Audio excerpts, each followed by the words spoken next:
एक ॿी अहम ख़बर मां ॾींदा हलूं। पनवाकिल शहर में मासूम भाउ ऐं भेण मुबैना तौर अगवा थी विया आहिनि, जॾहिं त वारस परेशान आहिनि।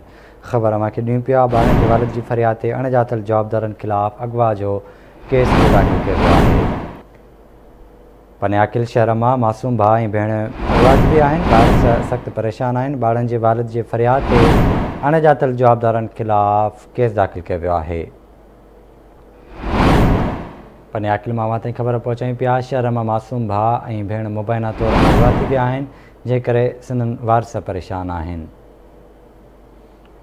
ॿारनि जे वालिद पारां थाणे ते जवाबदारनि ख़िलाफ़ अगवा जो केस दाख़िल करायो वियो आहे।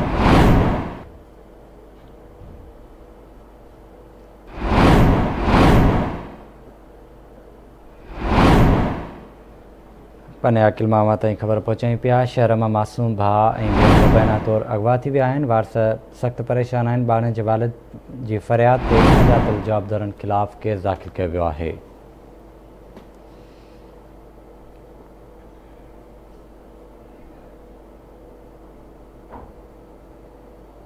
मूंखे अपडेट कयूं पिया। पनवाकिल शहर में मासूम भाउ ऐं भेण मुबैना तौर अगवा थी विया आहिनि, जंहिं करे संदन वारस परेशान आहिनि।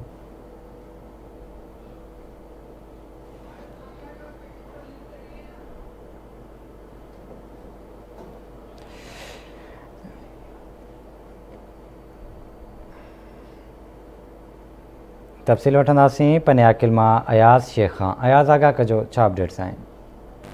जी बिल्कुल पनवाकिल के विच शहर में मुबैना तौर मासूम भाउ ऐं भेण अगवा थी विया आहिनि, जॾहिं त वारस उन्हनि जा सख़्तु परेशान आहिनि। पनवाकिल शहर की मेहरान कॉलोनी की रवासण आहे 14 वरनि जी तय्यबा सूमरो ऐं संदसि 4 वरनि जो मासूम भाउ यासीन सूमरो, जेके 2 दिहाड़ा अॻु घर खां मदरसे पढ़ण जे लाइ निकिता त वापसि न मोटिया।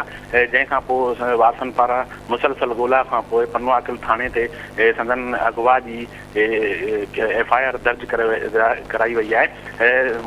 मासूम ॿारनि जे वालिद गुलाम मुस्तफ़ा सूमरो पारां नामालूम जवाबदारनि मथां पनवाकिल थाणे ते अगवा जो केस दाख़िल कयो वियो आहे। इन सिलसिले में मासूम ॿारनि जे वालिद मीडिया खे ॿुधायो आहे त असांजी कंहिंसां बि दुश्मनी न आहे। 2 दिहाड़ा अॻु ॿार घर खां मदरसे पढ़ण लाइ निकिता त वापसि न आया, जंहिंखां पोइ मुसलसल ॻोल्हा खां पोइ बि हिन वक़्त ताईं हथ न अची सघिया आहिनि। ॿारनि खे अगवा कयो वियो आहे। होॾां SHO पनवाकिल राब्तो करण ते ॿुधायो आहे त CCTV फुटेज जी मदद सां ॿारनि जी ॻोल्हा करे रहिया आहियूं। जल्द ॿारनि खे हथु करे वठंदासीं। जी ठीकु आहे अयाज़, वॾी महिरबानी अव्हां जी तफ़सील खां आगाह करण लाइ।